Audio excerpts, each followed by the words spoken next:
Well, in that case, thank you everyone for taking the time to join us for this in-person slash virtual hybrid meeting for the Carbondale Historic Preservation Commission, October 7th, 2021. Kay, would you please take roll? Yes. Kim? Oh, can you hear me? Kim? Okay. Carol is not here. Jess? Yeah. Here. Nick? Here. Eric Dowd is not here. Eric Seacrest? Here. Here. Melissa Jones? Here. John Williams? Here. Heather McDonald? Here. So all are present except for Carol and Eric Dowd. Terrific. Thank you. Item number 2, persons present not on the agenda. Are there any people present either in person or virtually? Nope. Okay, terrific. Item number 3, consent agenda approval of September 2nd, 2021 minutes. Does anybody have any questions or comments regarding the minutes from the last meeting?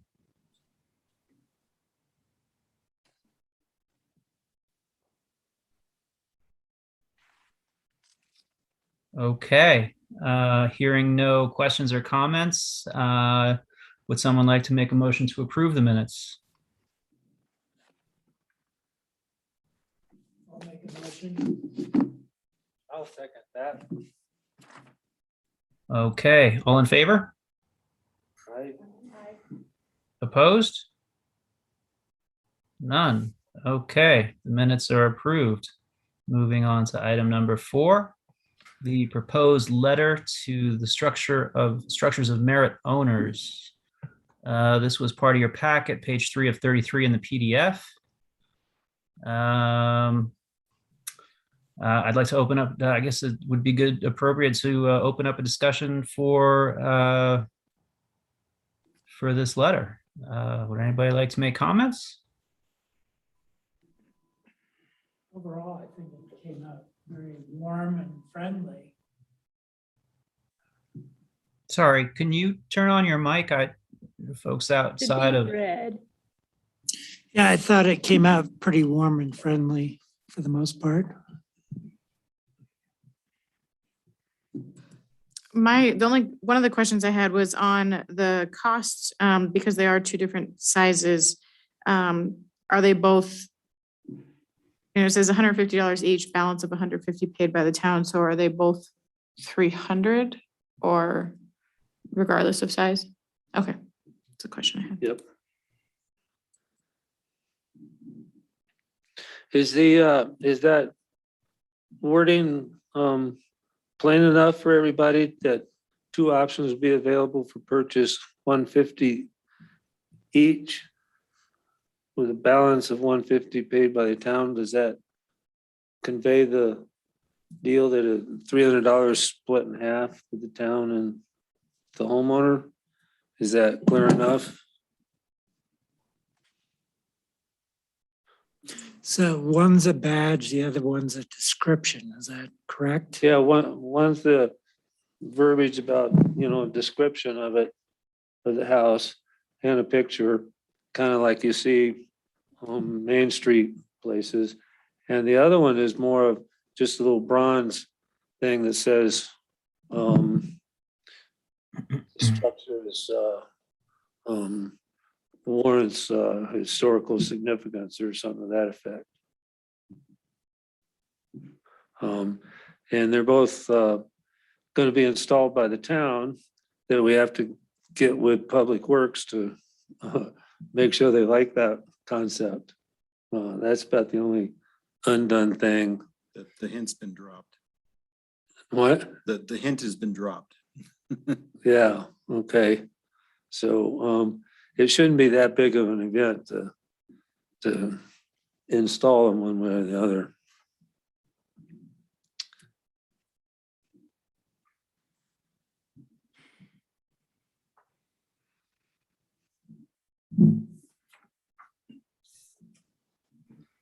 So did anybody have any other comments or things about it, or can we go ahead and approve it and keep moving on?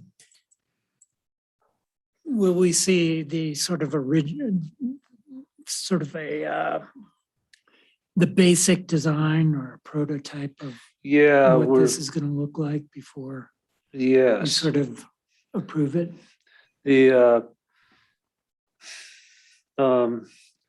the information sign is, we have those kind of all over town. You can see those. And the plaque, did we ever come up with a exact detail of the plaque? Maybe Kim would know that. I'm not sure if we, did we pick one specific one? I can show the one that we were looking at if you want me to. Let's see if I can. Yes. Let's see, we need to see that. Uh, hang on a second.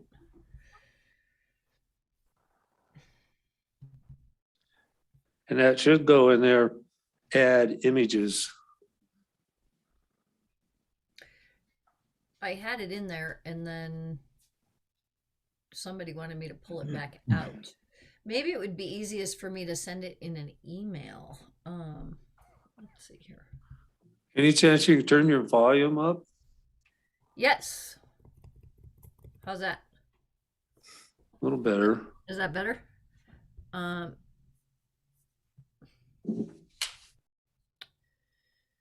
Let's see here. Hang on a second. All right. Do you want me to send this to you, Nick, or do you want to, let's see if I can share. Can you just show it on the screen? I can if I'm able to share. Let's see. I am. Okay. Let's see.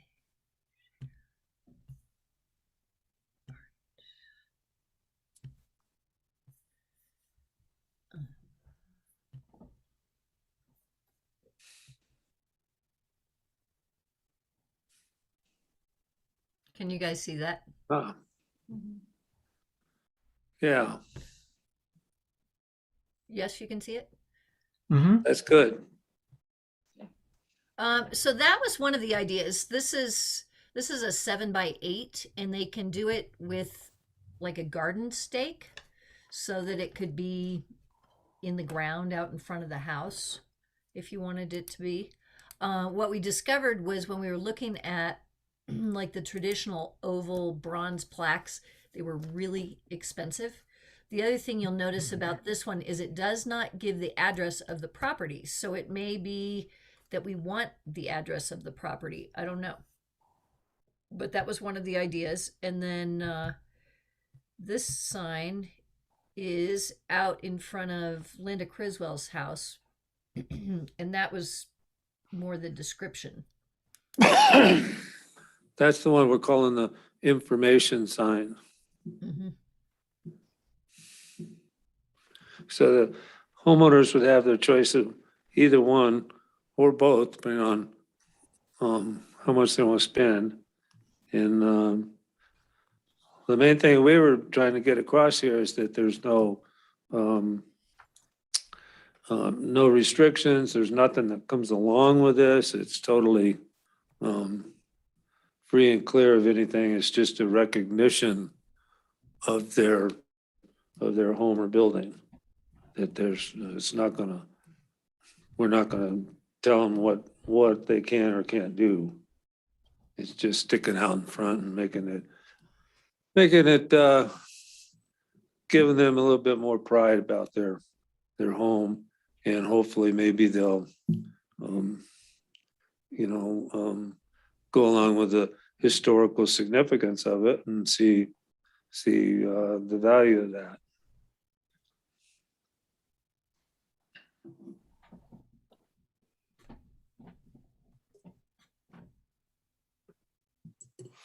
I did have one more question on the letter itself. It does talk about at the end, we invite you to contact us via email or telephone. Did we decide who or if we're creating one?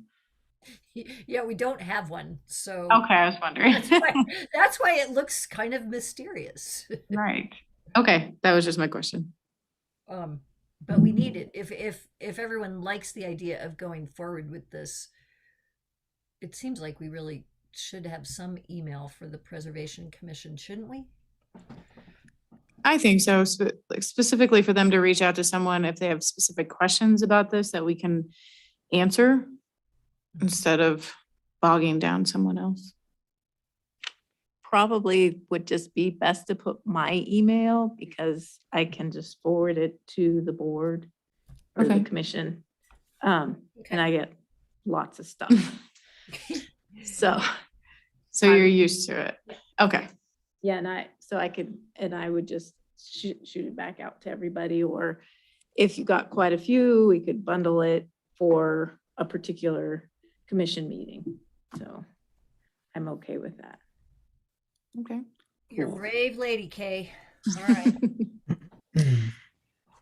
That's what we're hoping for. At one point, we were discussing options for where the plaques would be located, like standardizing it at some capacity. And the option that it's a yard sign gives freedom to sort of place it wherever. I think that's probably a good thing. I think owners will probably be in support of that. But does everyone agree with that? As a building owner, I think I would want a little say in where it goes. Yeah, it'd be the Yeah. owner's consent, Yeah. owner's choice. You know, like Linda has hers out front, so that on the fence, because they're a nice wooden fence and you get a good view of the house. Some people might want the plaque up at the, it's really up to the I would homeowner. think it would be on the front of the house. That may be a requirement if the town is paying for half of it. Oh, yeah. Somewhere in the front. Should we put that in the letter? In the public view. Where would that go? Yeah, I guess what I'm wondering is if we should include any information about how this thing is attached, because my presumption, if I'm reading this without knowing anything about it, well, is it mounted or is it a garden stake? Is it, I see that it has an option, but do I feel obligated to do it one way or another? Should it say something like entirely to the discretion of the owner to mount it or place it in their yard? Something more, I guess I'm just wondering if I would be confused as to what the obligation is in terms of attachment. Can you show us the picture of that one that is mounted to a garden stake, Yes. Kim? I mean, it looked like you could drill holes in the corner and mount it on your building. Yeah, so they would have their choice with or without a stake. Mhm. And then be able to poke some holes in it and put it to the building or not.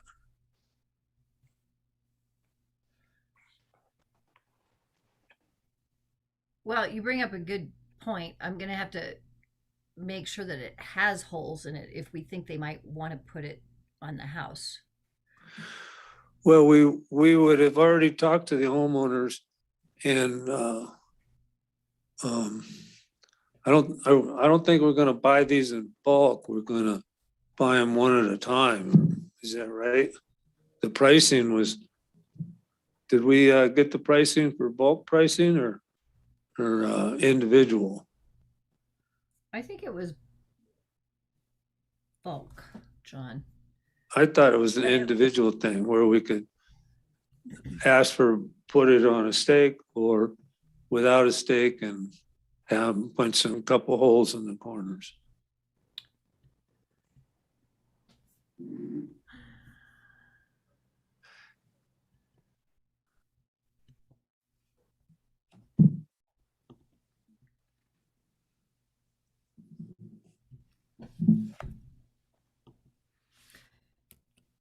Since you got the pricing for the description, what did that one say?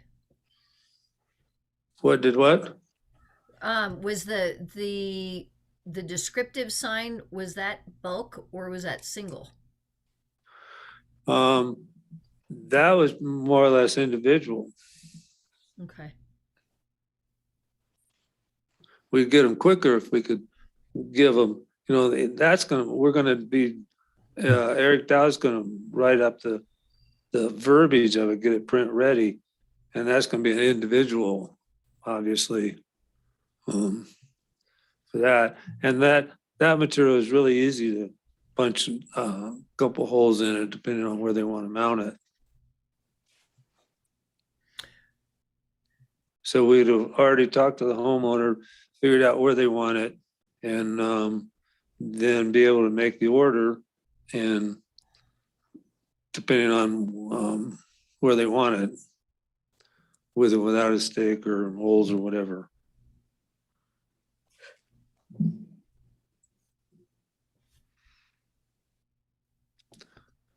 Are you working on that picture with the stake? Well, I showed it to you. Did you not see it? No. Okay. Did we see it?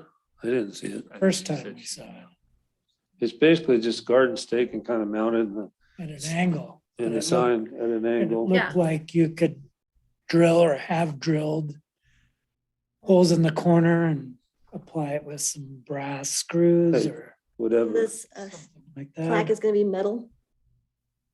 It's kind of a, Okay. the Maybe we should just have information. it both, have the stake on the back and the punch hole so that whenever we give it to them, they can decide what they want to do. And if you buy it in bulk, if you have both ways of attaching it, it might be cheaper that way. That's the one that would come So- with or without a stake, and that would be metal. I think that comes in bronze or aluminum. I think that's right. The pricing we have is for aluminum. Is for which would be aluminum, the silver color. silver. Yeah. Okay. And we could order them with some of them. Yeah, that's a good idea. Some with a stake and some without. And Or just have it both and we just give a plaque to the owner and they decide what they want to do at the last minute. They could want to put on a stake. They have the components on in the back. They have it as holes. Would that still be able to attach on the building if it's, I guess well, we're not gonna, too. the town's gonna install it. Oh, okay. And so we'll know where they want it, and then we'll have Public Works install it, wherever they tell us to. And they Okay. can drill the holes. Yeah, well, we can order it with holes. The ones without a stake, we'll order with holes. The ones with a stake, we won't. Do you feel that we should have the address of the property on this plaque? Can you see it this time? Yeah, You do? I can see the picture, but Well, it's gonna be on the information sign for sure. I was thinking we could order these just generically. Cause it's obvious it's gonna be mounted on a building, and we don't really need the address of the building, cause it's right there. I would think. I would probably suggest changing that language to say Okay. that this is a structure of merit. Because Alright. saying finds this site worthy of preservation is insinuating that this commission or the town would like to have that preserved. And I could see an owner seeing that and saying, yeah, I don't want to buy that. so you're You'd kind rather have of, it say, you might be feeling like you're buying into something that might bite you back in 5 years or 10 Right, years. yeah. so you'd rather have it say structure of merit? Ideally with that address there. I mean, if that makes sense to you guys. What if it was just the Carbondale Historic Preservation Commission logo and like a QR code? You know, like where you scan at a restaurant and Yeah, people sends could it get to their the- phone out and scan it and it would take them to the survey information of that particular property. Obviously, if these things are purchased in bulk, that doesn't work. But But- if they're purchased, just for that structure, that makes sense. Yeah, Have you seen, I have never seen one of the ones that has the QR codes. Are they on aluminum or brass or something? Or what's the, or is it more like a printed thing like John was just showing us? So my son and I were in Ridgeway, camping and riding probably 3 weeks ago. And they had a combination of just the information ones, just like 2 inches by 4 inches, but they also had the QR code ones. And it actually was pretty cool. I mean, it was on a aluminum and it was mounted, I mean, right there on some of the historic structures on the main street and the side streets. It was just mounted directly to the building. Just kind of side story, one of the plaques actually said, on this date in 1887, nothing happened. So we had to laugh at that one. So, but the QR code, what was there, and it was actually really cool to pull it up and you get the history of the building. But obviously that's, ordered specifically for that structure, special order, but Right. that would be kind of cool. Yeah, So that the was kind metal of a ones are gonna be requirement. kind of routed into the metal. Or it's gonna be engraved or whatever in the metal. So the QR code would have to be like a sticker or something put on it. Cause they're not gonna be able to engrave a QR code. Oh, I don't know that. Yeah, these I think were they have engraved. CNC routers now that That would can do that? thing. Oh, yeah. That kind of thing. Well, and my other thought Right. was, to maybe once people start responding saying, hey, we're interested in this, instead of right away ordering in bulk, we kind of get a feel for what they prefer, because if some people don't want just that plaque and they want the whole thing with the story, then maybe we can do the QR code and do it specifically. I know the pricing was for in bulk, but I do think that, with technology, everyone's used to doing that. People are walking around, they're probably more interested to be like, oh, hey, let me scan that and see what that is. So if people are interested in the yard sign on the garden stake, I think that's actually a really good idea. So maybe we get a feel for what people are interested in before we order in bulk. That makes sense to me. I need to go back and do a little more homework with the guy that gave me the quote for the sign, but I'm completely in favor of the QR code. I've never been in a town where they have that, but I like the idea a lot. I sort of wonder now in thinking about the QR code idea, if we should have the second option be even on the letter. Right, because that would just make it all uniform and they'd be getting that same information. Yeah, I'm wondering if it would just be more consistent, and if anything, we give them an option of saying, would you like an aluminum one for this price amount, or would you like a brass one for this price amount? And then you're just offering them the same thing with one, with an option of what material it's made of. And so then your thought is that it would be on the stake, because you probably don't want anyone walking up to your house with their phone, right? Correct. Yeah, Okay. I wouldn't imagine I'd want it up at my door and people coming in. I'm thinking most people are just gonna put it like on their fence area. Yeah. Yeah, near the mailbox, but I mean, there's a lot of commercial buildings that still don't have a description or the, Those can be mounted on the building. right.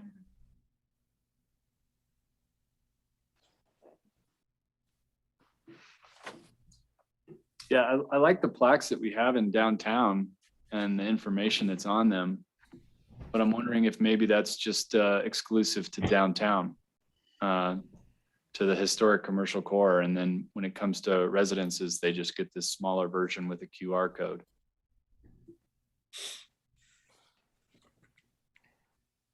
Well, I think the homeowners ought to have a choice of the information thing or the plaque or both. Just like Linda's, hers out in front of her house, the information, she's proud of that house and she wants to put it out there. Jess is probably proud of his building, so he might want a information one on his and a plaque or not. I know Eric Dowd is really interested in getting them, and he was talking about putting the information one out by the mailbox and the plaque up on by his front door, something to that effect. And so if we kind of offer the wide spectrum of choices, then the homeowners would be able to pick and choose whichever one they want. And then we would, I'm thinking we're gonna make the order, purchase these things like in early spring when we could get them installed. If they want, I can't see us getting this done before the hard freezes come. So we would have all winter to put this out and quiz the homeowners, and then we'd be able to make order in bulk, and we'd know where they want it. And, give us time to kind of talk it up. So the general plaque, does it have the address or not? I don't think we really answered that question. Yeah, I don't know. It's up I to, could it's see up to us. some what- prankster, pulling the thing and putting it on some other building. Yeah, I thought of that. So It you're would make thinking, sense to put the address on if we're just ordering custom one at a time. Yeah, But If you will do that- bulk order, you're gonna have to do like wait for like a handful, like 5 or 10 people to do it and then order it. Then you're gonna have to customize every single one with their address on it. Yeah, does that change the price and? well, I for think the availability or- customizing the metal plaques would increase the price of it. I don't think we priced that out as an individual. The information signs we did, because that verbiage is all specific to that one location with a picture. So I would think that we would want to, well, I don't know. I would prefer keeping the plaques kind of generic and mount them to the building a little bit more secure than having some kid come up with a flat bar and pop it off. Or pulling up the stake, and I see us putting the yardsticks, the ones with the yardstick, in the yard a little bit more. It would have to have a little bit of concrete in the dig a small hole and stick it in there and pour some concrete in and be done with it. So it would take a little bit more than just pulling it up. But you have to figure out for the future, like what streets are gonna eventually get sidewalks. Are they gonna lose property like we're doing on 8th Street? Like they're putting sidewalks on both sides. We're losing they're doing 6-foot sidewalks right now.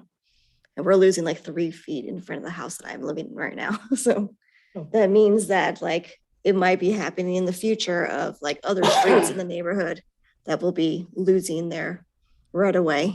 So we got to make sure that we'll be able to get things out of the ground easily. So when they relocate utilities, mailboxes, plaques in the future. Well, I was thinking it'd have to be on the on the private property, not in the town easement. Mhm. So that, they could put it just inside their property line, wherever that is. So it's not gonna be right out on the sidewalk. But not everybody's property line was accurate. So some people are not sure if they actually put their fence on the right part of the property line. That's what we've been learning. Well, they're gonna The find property out pretty lines- quick. the property lines in this town are a little crazy, but if it has to be dug up, it has to be dug up. I think we're gonna have to just do that case by case. But the small signs come on a garden stake, or they come on a post that's more of a square post. So it could definitely be, cemented in, and that's not as permanent as it sounds. But let's not get too bogged down on the details. I've got a few more things to go find out for us. And it sounds like we like the idea of having two options still.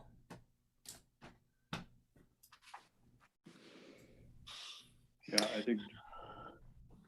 I think John convinced me. Yeah. I think it's a great idea And because, if Could they're it, proud of their could it home. be done in one plaque? Which, what? Well, the two, Oh, the combine badge both of them and the together? description. Mhm. Could the top portion be the badge and the bottom portion be a description, and that maybe simplifies things as well as makes them more affordable? Well, they're two different materials. The information is on like the ones that you see Mhm. downtown. And the plaque was in aluminum or bronze. But if they took that graphic of downtown Carbondale, put that on the top portion, a picture, a description, would it just be simpler? The only hmm, thing that I have Um, discovered after doing a lot of the homework taken from these architectural surveys that we have is quite often the surveys aren't accurate. Welcome to history. And I have more people telling me either that's not the right history or there are parts of it that aren't the same. So that's one reason I like the idea of the QR codes, because we can change what the site says as we find out more information. Just throwing that out there. Maybe the So, second badge if I- should be like the badge on top with the bottom of it, like the paragraph description of like a generic paragraph description of the house. And then they have the QR code that can give him more detail about it. Maybe, yeah. I'm hearing a lot of really good ideas. Unfortunately, I'm not seeing us arriving at a consensus tonight, and we're running out of time. We need to move on to the next topic. So does it make sense to table this and add it to the agenda for next meeting? Yes. Sure. Is that something we need to vote on? Do we want to vote on anything today, or is it just table it? You can Alrighty just then. table it. Okay. Kay, would you please kindly add this to the agenda for our next meeting? Yes.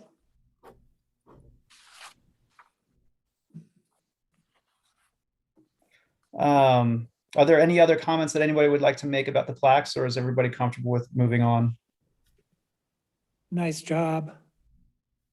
Good work. Definitely. And thank you all so much. I think it's a great idea and we've got good direction. I think it's just a matter of narrowing it down. And maybe that's my comment is, I'd maybe see less options. Let's just see, a proposal as opposed to multiple options. It might just be easier for us to come to consensus that way. Okay. Just a thought.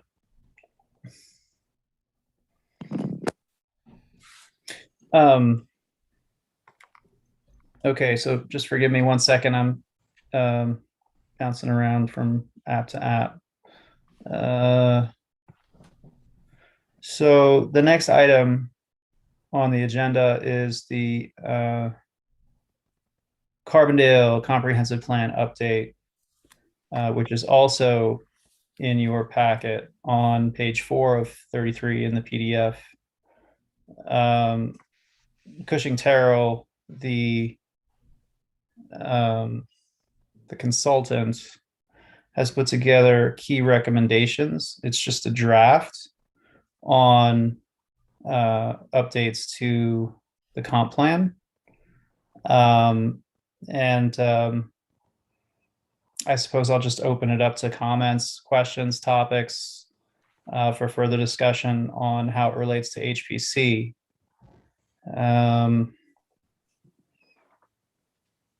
Anybody have any comments? Want to start the conversation? So really the pages you want to zero in on are 17 of 33, 18 of 33, and then page 33 of 33. Because those zero in on the conversation that CT had with the CHPC, and those are included on those pages. So just to show that they were there, and if anyone saw those and has any comments on those. What was the first page again? 17. And then 18. And then 33. You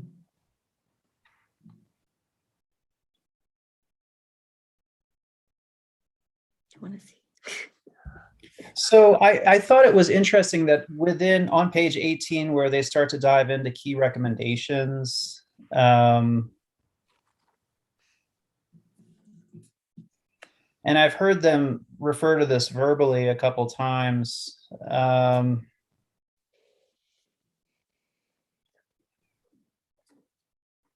They talk a lot about building height within the HCC for proposed projects.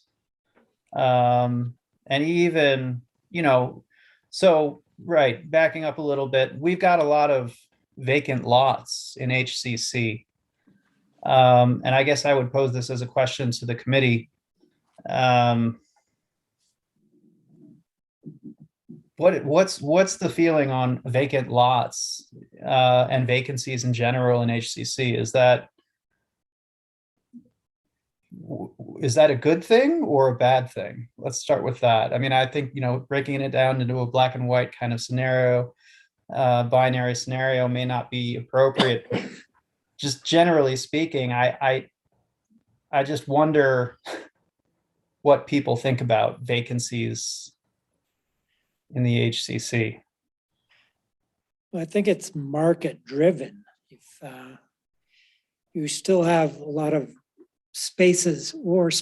vacant spaces for rent, I don't think there should be more built, but it's really developer fueled in the end.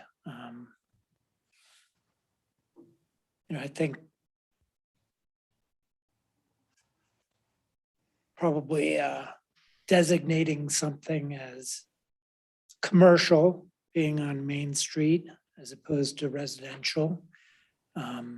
That's kind of a factor that has been in history, as well as I'm still hearing it now, is, can we put residential where we want to put commercial? And it's because we just don't have the demand yet.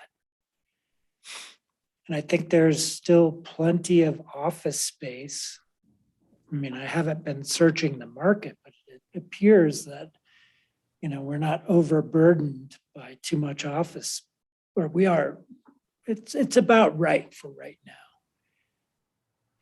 And I don't know with what's going in on 133, how that's going to affect Main Street or the historic core.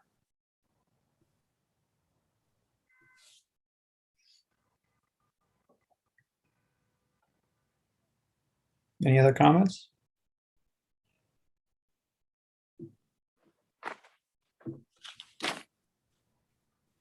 I agree with Jess. It seems like it's market driven. Seems like there's a lot of high prices on Main Street, and people are saying, well, maybe 133 isn't too bad. So, I don't know. I'd be curious to know what planning and zoning is talking about on these scenarios regarding the zoning and how we could give more attention to Main Street in terms of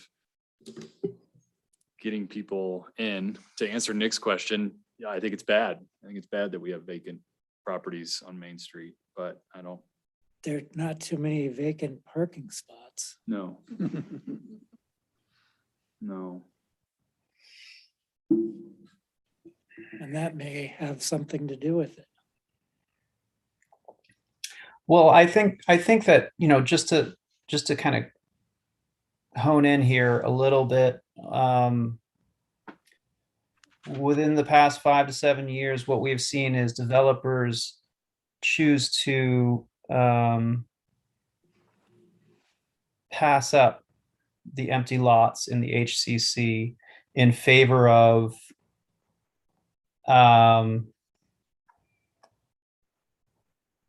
empty lots that are along 133 corridor and or scrape and replace existing structures along the 133 corridor. So we're seeing developments in the town of Carbondale, but we're not seeing developments in the HCC. Right? That's the phenomenon, right? Is that a true statement? I mean, I think it's probably indisputable. Yeah, I would say that's true.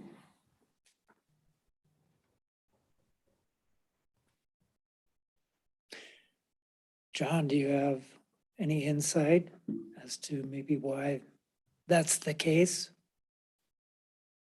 Like Nick's onto a great path there with everything that's within the HCC. Yeah, you have a whole lot of these development standards, so on and so forth, but you also have that in the mixed use district, which is the predominant zone district along 133. But you're also seeing these larger projects, more money-making projects coming in along the 133 and West Main Street than what you would see coming into the HCC. I think another factor that gauges into this too is that a lot of the empty parcels within the HCC are underneath one owner. I mean, she's slowly been selling them off. And we're seeing a lot of inquiries on the Christmas tree lot, which actually I think did sell. And then Town Center, which looks to be moving here pretty soon. 4th Street, the town's about to acquire the park there. I mean, we acquired this parking lot over here. So I think a lot of that might be factors with profit driving everything that's going in on 133 with rental properties, mixed use, commercial downstairs, but they can make a whole lot of money on those rentals that are upstairs. Whereas within the HCC, you can't have residential on the ground floor within the first 25 feet. And yet- any residential you do have, you have to provide parking, so. Yep, you have to provide So parking. that's expensive on parking. site. It's That's very- typically, under the structure or. Yep. That's It's expensive very and, expensive. and right now you can't really charge for it as a landlord or owner. Right, exactly. I mean, you can, if you can find parking spots within 150 feet, 300 feet of that residential unit, that same lot that it's on, then you can provide that parking within that distance. But the majority of the vacant lots that have parking available are not within that distance for spots that you could put residential in. And that's what we're seeing right now is the profit-driven development for rentals because everyone wants to rent here. So on page 18, I think we've identified a problem in that, if we as the HPC are somehow entrusted with, somehow promoting and encouraging vitality in our historic core, which at least I, for one, feel like we probably are. And we've identified a problem that, development just isn't happening here, but but it is happening elsewhere. What would be a solution to this problem? And it seems like the consultant is honing in on height limits as a potential way to kind of combat or alleviate some of the pressures associated with pressures that developers are seeing in their, as they put together a pro forma for a potential proposal on one of these empty lots, they can't make it pencil out because they can't get enough rentable or sellable or leasable, floor area, that height limits might be one of those issues that could be changed. And they even go so far as to mention a fourth story. I'm wondering if anybody has any comments or any objections to, I know that there are plenty of people in town who may have an objection to a fourth story, but does the HPC have an objection to the idea of a fourth story in HCC along Main Street or along, one of the other main routes in the HCC? Scale wise, I feel like the Spruce building and the building next to it, the medical building, are, that feels like is about as tall as you want to go. I could see, 3 stories as they were describing here, and not the 35-foot height limit. But in scale wise, it feels about right to me for this town. There's some other areas such as my building, Second and Main, across the alley.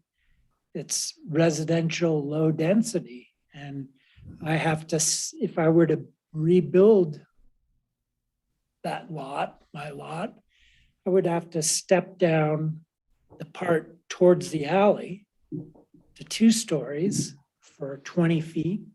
And then the front, I'm stepping down 2 stories for the sunlight. So those are some height restrictions that I feel are limiting financially. I'm not in a position to do it, but it's something that I think about.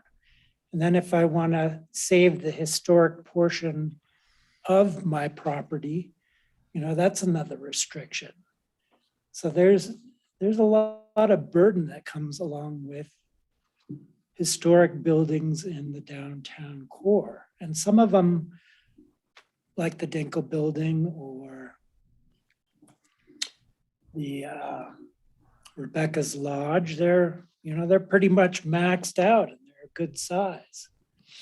But the old telephone building, that's another example of, some pretty big restrictions on something that wants to be commercial. Jess, would it make sense for us? So we're talking about writing letters.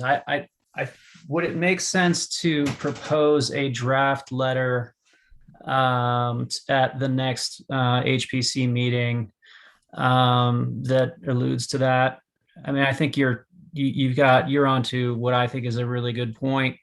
The restrictions are, and I agree with you, the restrictions are And then you add parking to are that. unduly burdensome to the Mhm. point where we're not seeing vitality in the Mhm. HCC, that we as a commission would be in support of, and I'm just kind of spitballing here, would be in support of removing some of the restrictions in the zoning, in the UDC, or in support of, sorry, I'm just kind of going here I'm just kind of free associating here. We would be in support of modifications to the comp plan that would eventually lead to changes in the zoning language that would support less restrictions in the HCC.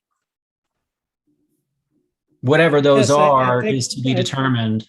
Yeah, I think there's a lot of restrictions, and there's developers that are, looking at the laundry list of things that they got to do.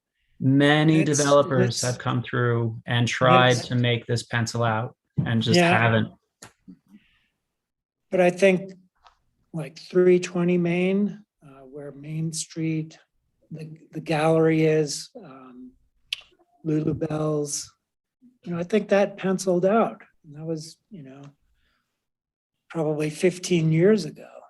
They made that work. And it had a big, nice courtyard.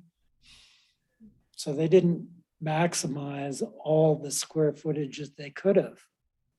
But I think it paid for itself. It may not have, hand over fist made money. I'm trying to think of 320. They had the step back on the north side of Main Street, and they had parking all along the alley pretty much. And then they had a big open courtyard, so every office had Oh, that little sunlight. two-story thing. Yeah. I'm curious if that really did make pencil out or if somebody What? just, I'm curious if that really did pencil out. I mean, as what you see with a lot of businesses in Carbondale is they're funded by people who don't really need projects to pencil out. Well, I was the architect, Oh, knew the owners. I was waiting for And that they part. didn't have, they had some money to do it, but they didn't have deep pockets. They were normal people. and they have I a think setback. that's what we have to have. They have a That's setback. what we third want. story. That's what we want for the town. I mean, we may be, we're looking at how to make it more vital. And I'm walking down Main Street every day, twice a day, going, man, this is so much more vital than it was 10 years ago. It's great. And it might be the best time in Carbondale because it's not overdone. But And they set back their third story, Jess? yeah, they set back their third story. It's a really nice balcony for the parades. What is the use on the third story? It's a penthouse, A single unit? single unit penthouse. Is it owned or is it rented? Well, it has been owned in the past. I can't speak for the current situation. It may very well be another VRBO, but be a great place for it. And I think Joe Schofield's building across the street is probably another,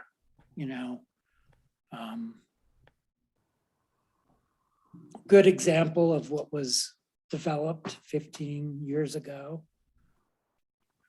I'm sure it flushed out and it wasn't by, some out of town developer that had endless funds. How many, I don't know why, there was so many buildings done at that time and there's nothing now, is it? Would you say that the regulations have changed that much more to make it harder? Do you think that's a factor, John? No, I don't think so, because I mean, the stepping back along the south side, that's been in HCC ever since the zone district was established. Mhm. The parking requirements have been there ever since then. I mean, like you were saying, I mean, there's the green building program where you might have to put up solar. yeah, I mean, that's a That's- factor too. I mean, we've seen the distillery go in.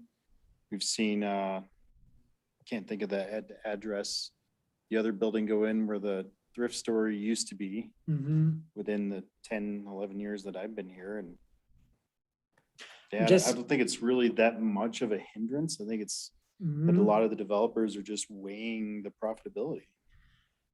I was looking at, this comp plan suggestions this evening. And I was thinking, they're just creating a lot more regulations to create vitality. And really, I think that might have an adverse effect in the end. I mean, I'd be curious it's really the developers and what happens. And creating the opportunity for them to do something positive is a lot, can be more constructive than, creating a list of things that they need to do to make it more vital. Yeah, I'm definitely curious to see how the vitality Yeah, continues through the winter months or not, because, you know, farmer's market Wednesdays, this parking lot's packed. mhm. All this parking along here is absolutely packed. We haven't seen that for a really long time. When you drive down or bike down Main Street on any given day, there's a lot of people walking around all over the place. Mhm. Jess, how many parking spots did that provide, that development? Actually, it was just 2 parking spaces And that's because based, they had the penthouse on top. yeah, okay. But I know, was it Fourth and Main, that park there? There was a building designed for that, Mhm. where all along the alley was just parking, Mhm. because the upper floors were I think it pretty was- much residence, or was it a hotel, or I I forget. think it was like 3 or 4 units, 'cause there's 8 parking spots along that alley there.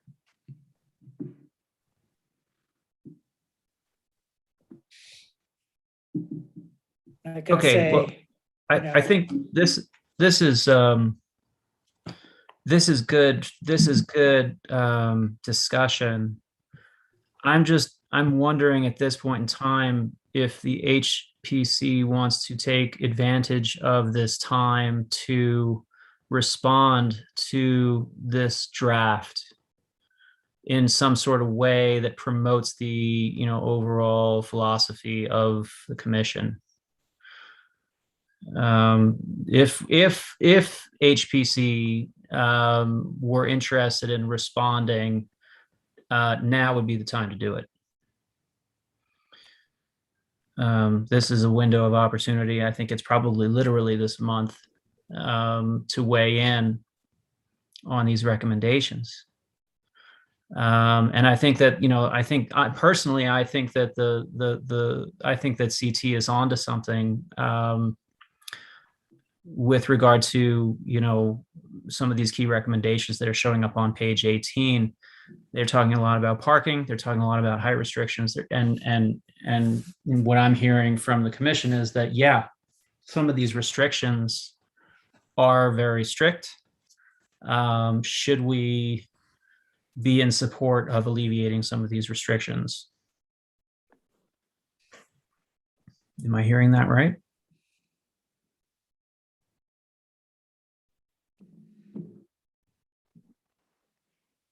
Kim? Any comments? I mean, you have a good insight because you've got, you know, your time on planning and zoning. Is there anything you want to?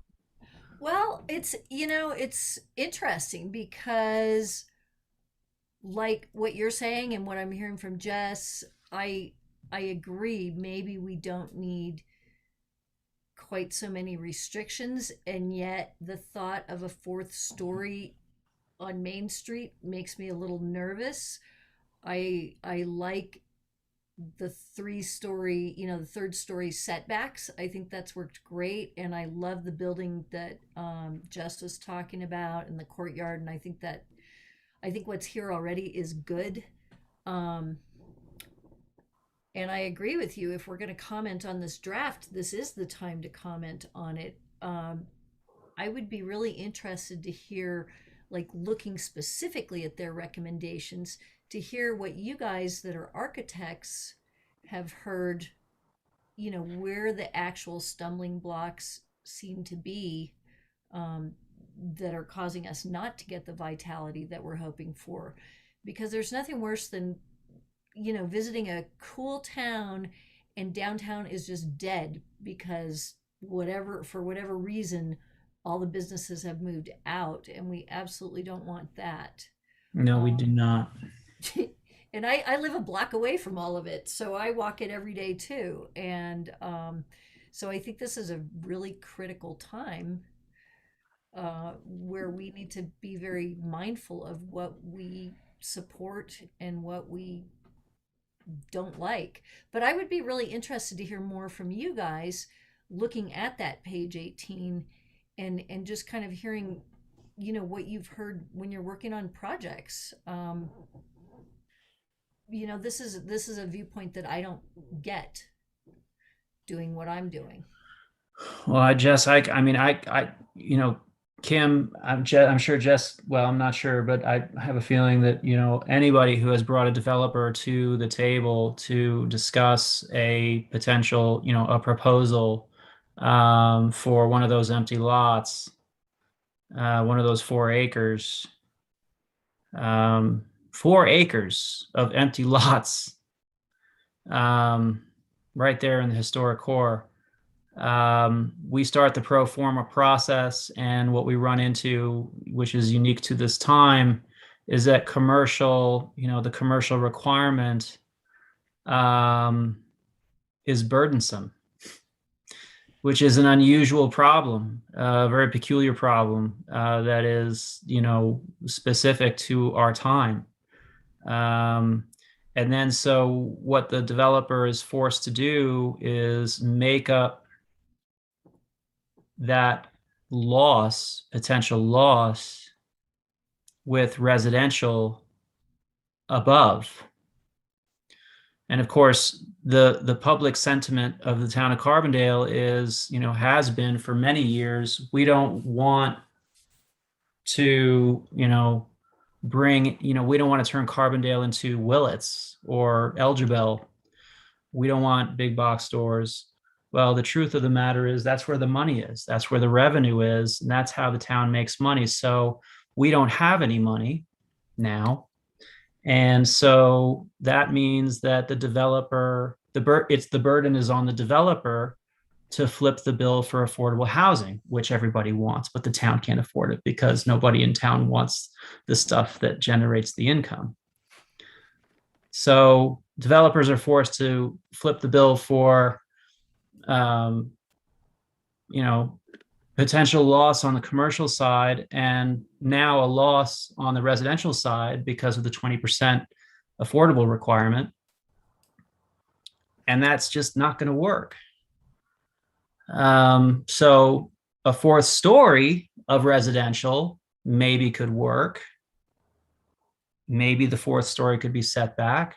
Maybe the 3rd story could be set back, so that it doesn't have such a looming presence at the pedestrian scale. That's my experience. And I see a 4th story as a potential solution to that problem. I don't know if anybody else on the commission has any other experience bringing developers to the table and having things not work out. 15 years ago, we didn't have this problem quite as much. Amazon wasn't such a presence. Online shopping was not such a big deal. So the commercial component was more profitable. And that may be why some of those projects happened when they did. That's just a guess. I don't have any, real evidence to back that up, but my gut tells me that might be a factor.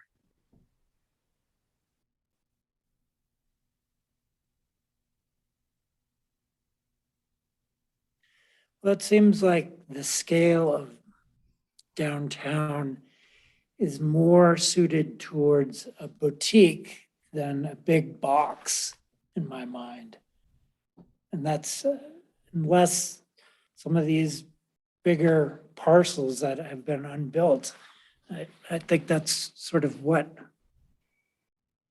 maybe we're after, and keeping it quaint.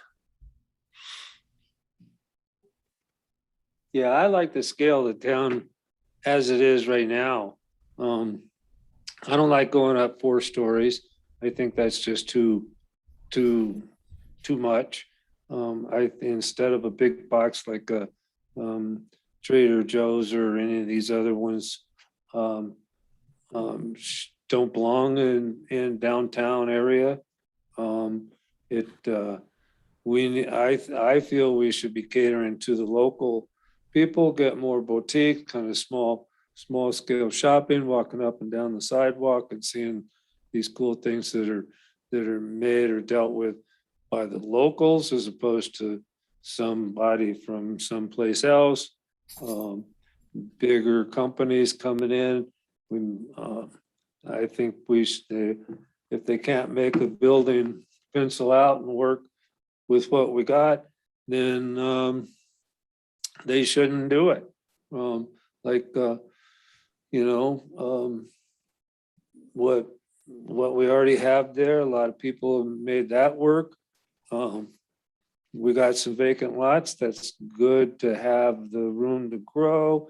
It would be nice to fill all that space in, but I'm more for controlled growth as opposed to just loosening restrictions and let them go, let them go wild. Filling it in really quick. We don't need to grow as fast as Willits or any of these other places. I think we're growing just fine. Actually, I've heard a lot of people say we're growing way too fast already. So I'm all for more controlled growth. I want growth, but I want it a lot more controlled.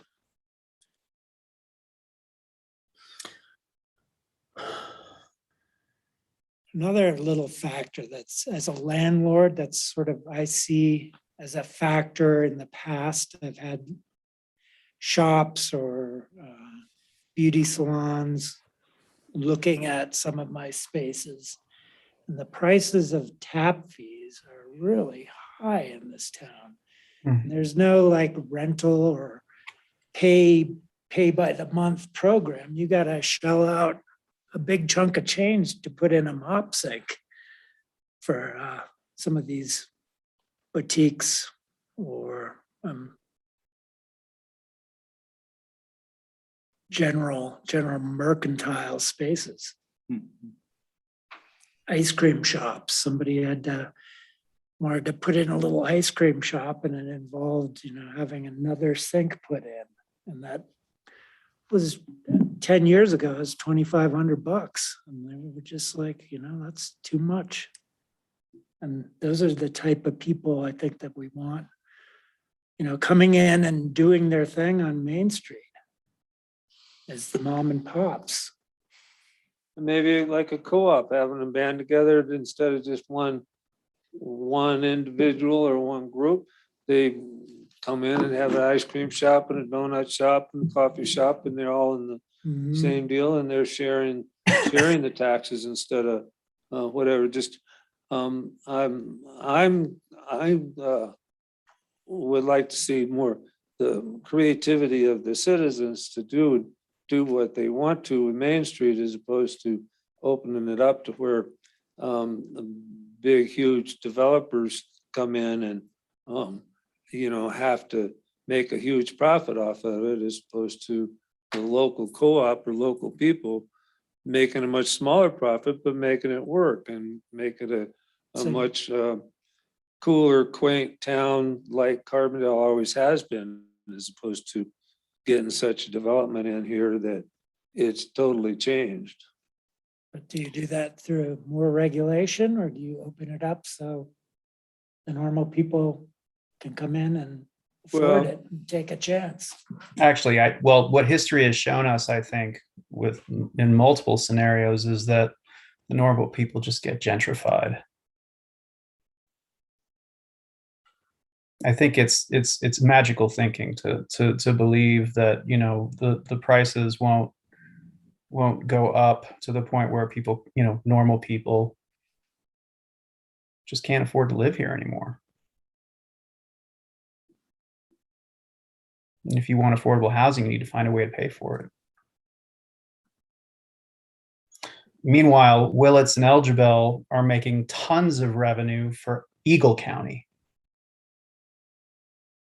And Elgibel and Willits happened because there was a demand for that in the valley. So as much as I would love to believe that, Carbondale will remain a quaint, bohemian, creative district, history has shown us that that's just not the case. People will move here who can afford to live here. And then the the prices will go up, and it's just a matter of time before this just becomes another theme park. Nick, I struggle to respond to this question you're asking, and maybe it's because it is a little bit black and white intentionally. So I understand, but I'm curious to get your input because you wear both hats.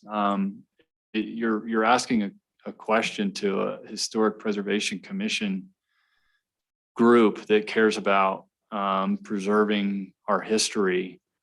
And you're asking a question of how does everyone feel about adding a fourth story? And honestly, I feel like it's a bit of a knee-jerk reaction. Now, if I were sitting on the Planning and Zoning Commission, I think I'd be feeling and thinking about it very differently. And so that's why I'm curious to sort of just hear you speak, because you have that experience of wearing both hats. I want vitality. I do, but at what expense? And so I don't think it's so black and white. I think it's in a gray area that is hard to define, and it probably is defined differently by everyone here. But I'd love to see some sort of incentive language and that would incentivize the developer to develop the things that this town wants and needs. And I understand that affordable housing is one of those wants, and that's a limitation when it comes to getting the numbers to work out for a developer. But I think that those wants are valid in a lot of ways. And you bring up Willits and you bring up Algebel, and what they're doing. But like Basalt, for instance, Willits wouldn't have existed if the town of Basalt had said, yeah, you can develop all this here. And they said no to it. And so they went over and did it over in Willits. And so I sort of feel a little bit like that's what's happening to the town of Carbondale is Main Street has said, no, we don't want this here. The historic commercial court zoning district doesn't want this here. Go do it out on 133. And that's the best of both worlds. And so it sort of feels like that's kind of what's happening to Carbondale. But again, I kind of want to throw it back to you to get that insight, because I think it's interesting and good insight from you to hear what it's like to sit on the other side, to sit on the Planning and Zoning Commission side of the table and have to think about these things more critically.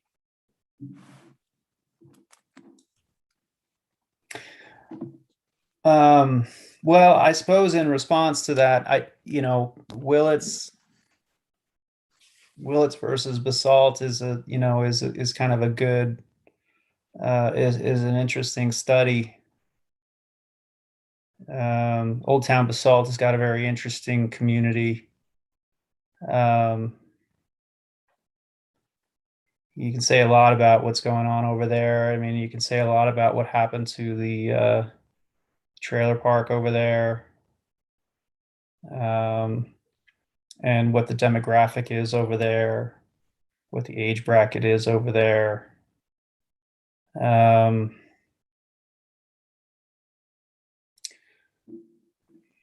Versus what's happening, here.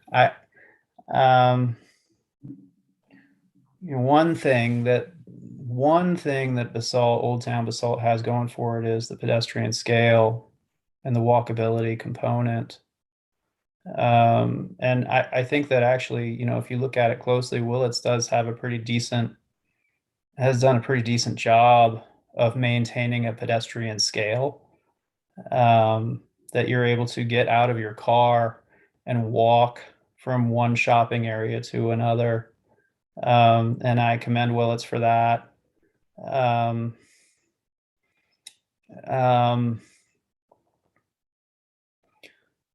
What I'm seeing in Carbondale, the real dichotomy that's making me uncomfortable is this, this whole idea of a town built for cars versus a town built for people.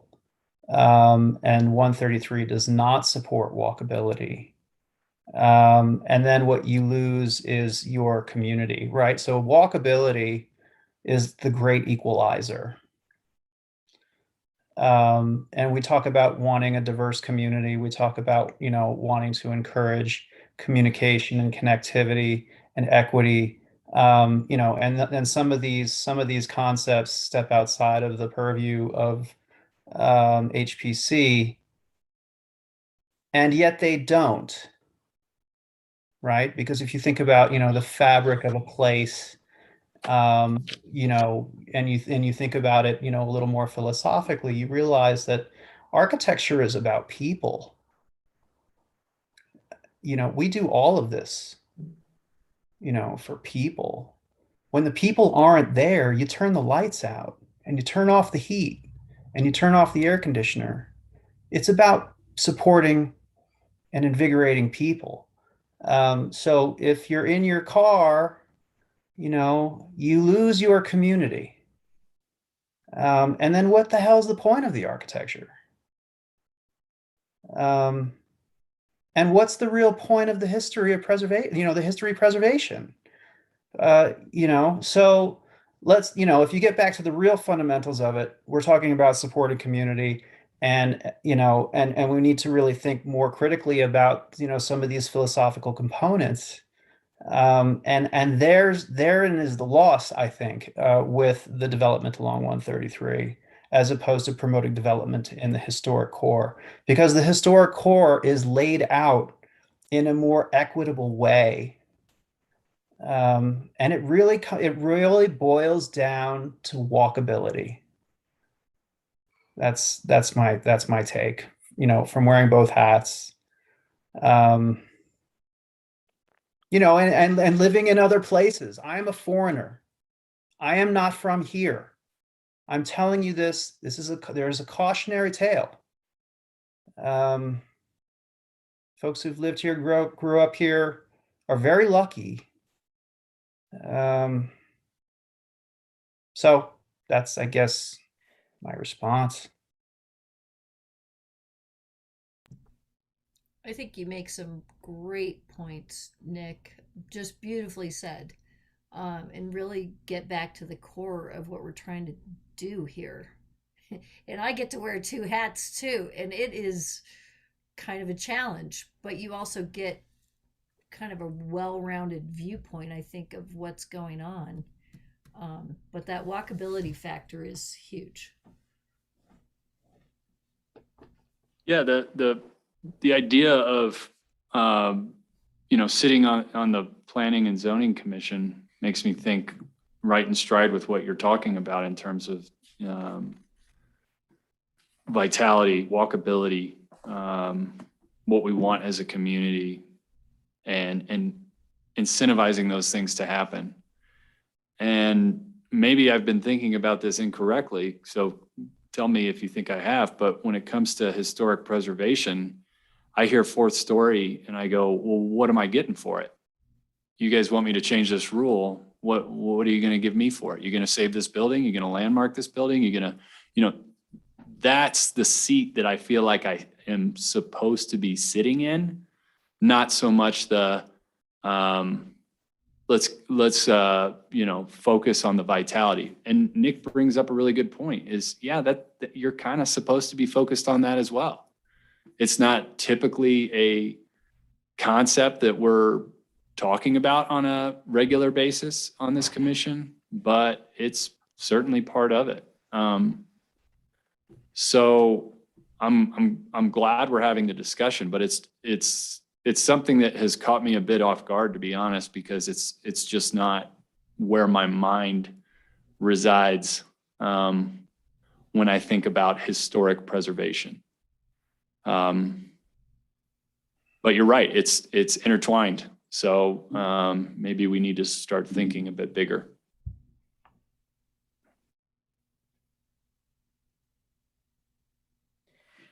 Well, thank you all, everybody. I would like to pose the question again. How should we, should we respond to this draft? And if so, what would we say? I am, expressing some urgency here that the time is now to respond as a commission. If we are going to take action, we have to do it now.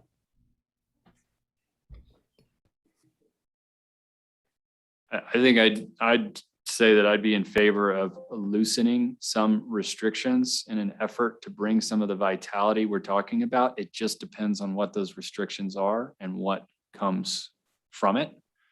I struggle with the idea of saying, oh, we're going to allow a fourth story.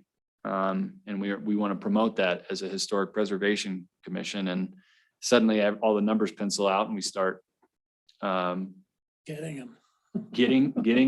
getting penthouses that just require more parking, and running into this situation that many towns have run into, where it's not for the community at all, and it never was. But good thing it worked out for the developer, and now nobody can afford to live here, and it becomes a problem again. So it's hard to say.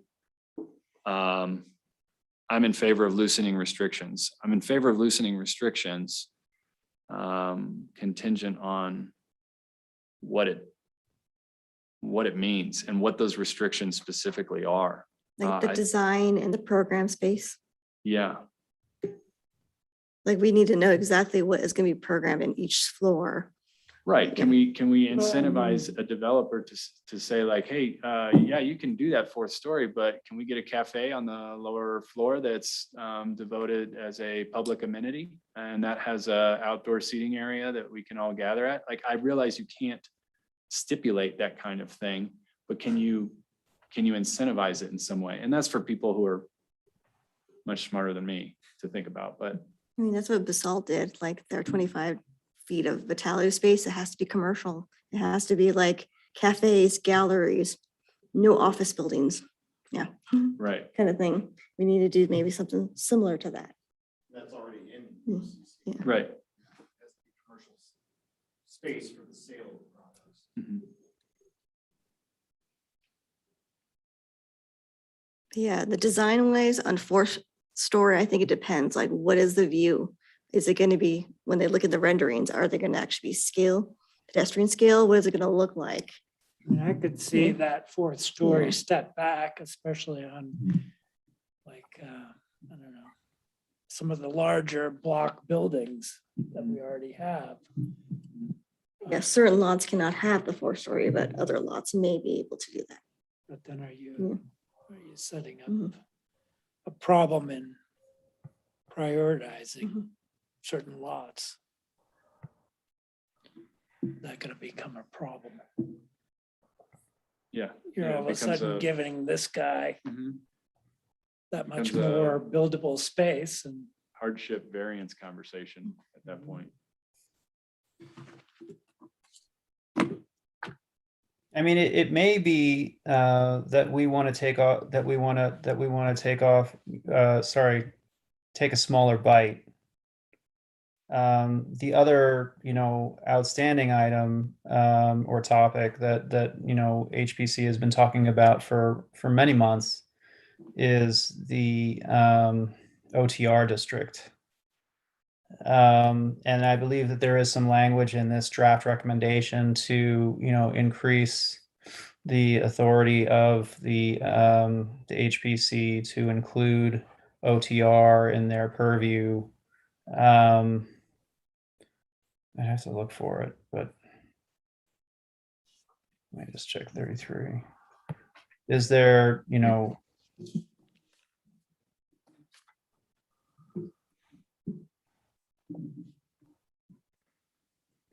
right, discussing preservation methods, ideas, and their specific vision for downtown north, which I'm still a little fuzzy on, and other areas of historic importance to the town.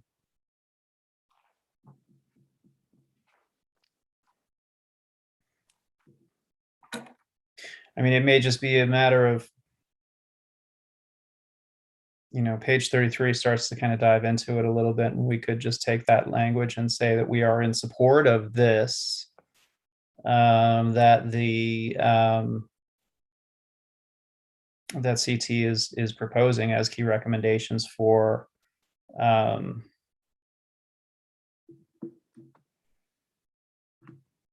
improvements.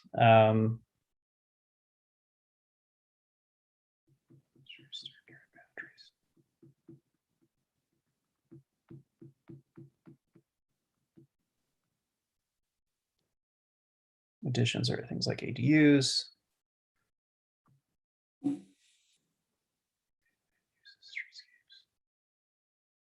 I think the ADU thing is really important to allow homeowners to solve that lack of housing on their own as opposed to the developers. Mhm. I think that will increase vitality.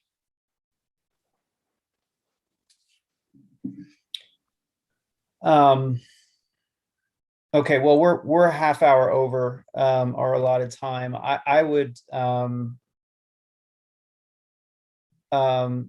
if the commission allows, I would be willing, happy to put together a draft letter in support of something, whether it be, deregulation of projects or proposal, of the HCC and or, kind of just saying something maybe a little bit more benign that would be saying something like we're in support of the consultant's key recommendations as stated on herewith on page 1 or page 33. And just leave it at that. And then maybe I'd even be willing to write 2 letters, and we could come up with some sort of hybrid of the 2. And I'd bring it to the commission for approval at the next meeting.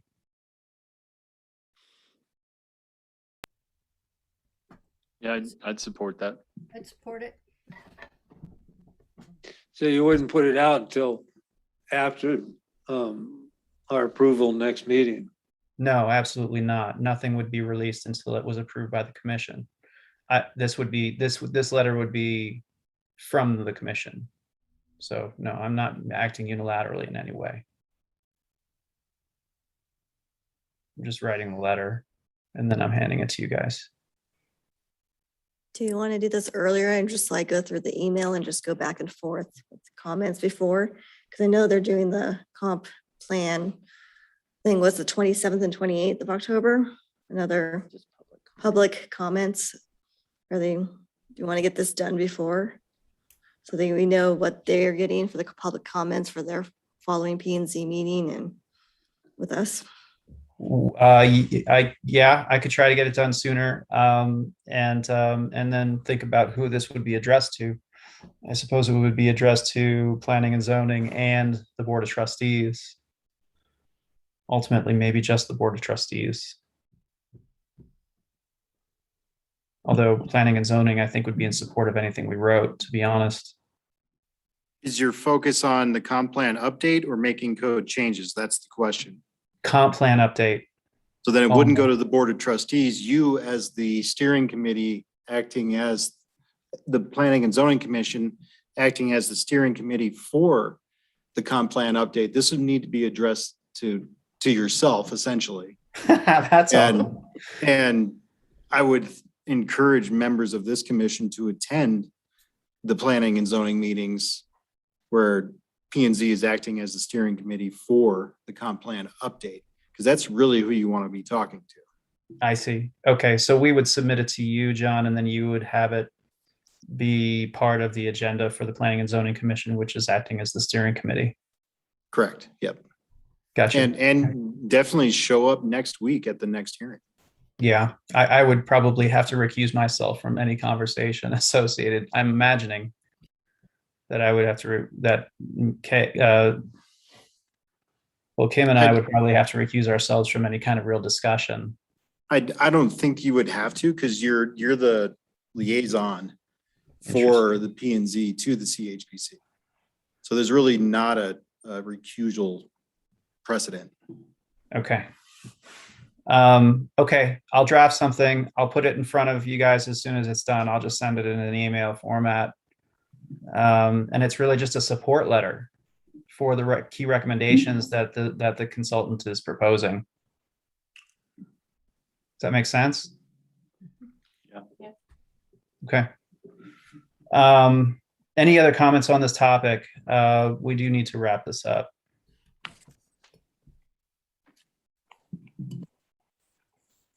Going once. Going twice. Shall I say, I'll make a motion that we adjourn. I Okay, thank think you, that's Sean. next in line, right? It certainly is. And that's all we need. Thank you all very much. Stay tuned. I'll get to work. Thanks, Nick. Thank you. Good night, you guys.